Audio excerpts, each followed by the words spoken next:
Hello বন্ধুরা, চলুন আজ একটা জল রঙে পোর্ট্রেট করা যাক। তো বন্ধুরা, বেসিক ড্রয়িংটা কমপ্লিট করার পর আমি প্রথমে একটা ফ্ল্যাট ব্রাশে করে কালার ওয়াশ দিলাম। এটা ব্যাকগ্রাউন্ডটা জাস্ট হালকা, আমরা জানি সবসময় ব্যাকগ্রাউন্ড লাইট করেই করব, কারণ আমাদের মেন সাবজেক্ট যেহেতু মেয়েটা, এটা চোখগুলো মেন সাবজেক্ট করবো এই পেন্টিংটায়। তো প্রথমে একটা ফার্স্ট লেয়ার দিচ্ছি, তারপর আস্তে আস্তে আমি সেকেন্ড লেয়ার, ফাইনাল লেয়ার, এবার লেয়ারে কাজ করে যাবো।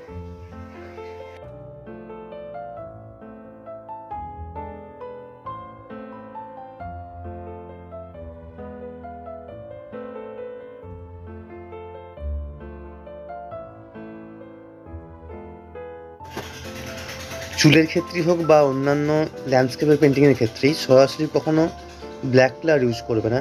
আমার যে কালারটা দেখতে পাচ্ছি, এটা প্যানিশ গ্রে, তার সঙ্গে একটু ব্রাউন কালার বা যে গ্রিনের সঙ্গে ব্রাউন কালার মিক্সড করে সরাসরি কালো রঙ করলে কী হবে, তোমার পেন্টিংটা সেই রঙটা খেয়ে নেবে। মানে আমাদের যে পয়েন্ট অফ ইন্টারেস্ট না, সেই ইন্টারেস্টটা সরাসরি কালো রঙে চলে যাবে।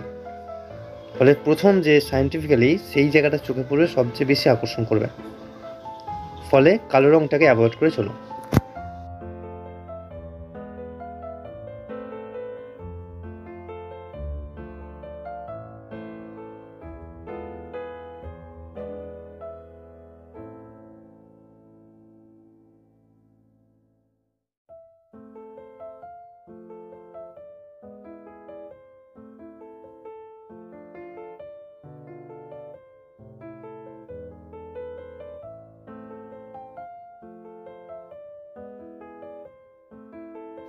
আসলে জল রঙটা অতটা খেলার মতো, কখন কোথায় কখন কি মনে আসবে সেই অনুযায়ী জল নিজেই গড়িয়ে একটা ফর্ম তৈরি করে নেয়।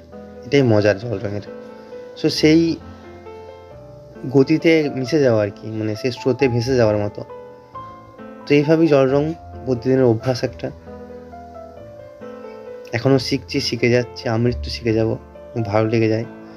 এই জায়গাগুলো যখন জল নিজেই তোমার একটা কিছু ফর্ম ক্রিয়েট করে নেয় এবং সুন্দর একটা নিজেই তৈরি করে নেয়।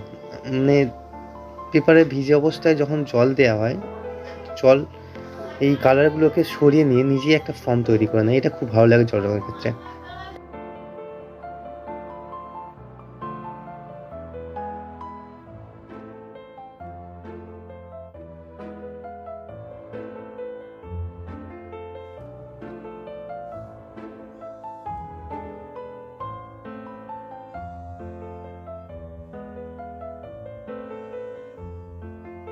তো পেন্টিংটা মোটামুটি কমপ্লিট।